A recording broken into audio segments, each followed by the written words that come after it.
சின்ன கவுண்டர் விஜயகாந்த் இருக்கார்ல, ஸோ அவரை மாதிரி அவருடைய வாய்ஸ் மட்டுமே இல்லாமல் அவருடைய அவர் நடக்கிற விதமாக இருக்கட்டும், அவர் சிரிக்கிற விதமாக இருக்கட்டும், அந்த அவர் கையசைக்கிற விதமாக இருக்கட்டும், எல்லாமே சின்ன கவுண்டர் விஜயகாந்த் மாதிரியே தான் வந்து ரோபோ சங்கர் வந்து பண்ணியிருந்திருப்பாரு.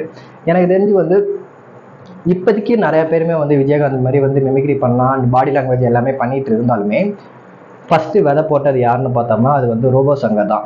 ஸோ இப்படி அசத்த போகுது யாரில் வந்து தன்னோட மெமிக்ரி மூலியமாக வந்து ஒரு ஃப்ரேமை உருவாக்குறது தான் ரோபோ சங்கர். அப்போ எல்லாமே வந்து பார்த்தோம்னா வந்து இப்போ இருக்கிற மாதிரி குண்டாலாம் இருக்க மாட்டார். ஸோ கொஞ்சம் நார்மலான பாடியில் ஒல்லியாக தான் இருந்திருப்பார். அண்ட் ஃபேஸ் கட் எல்லாமே வந்து அதே மாதிரி தான் இருக்கும், சின்ன வயசு பையமாக தான் இருந்திருப்பார். ஸோ இப்படி நான் தன்னோட உழைப்புனால வந்து அசத்த போது யாரில் தனக்குன்னு ஒரு ஃப்ரேம் வந்து உருவாக்கிக்கிட்டாரு. இவர் ஃப்ரேமை உருவாக்கிட்டார் அப்படிங்கிறதுக்காக வந்து சினிமாவுக்குள்ளே சீக்கிரமாக போயிட்டாரான்னு கேட்டால் கிடையவே கிடையாது.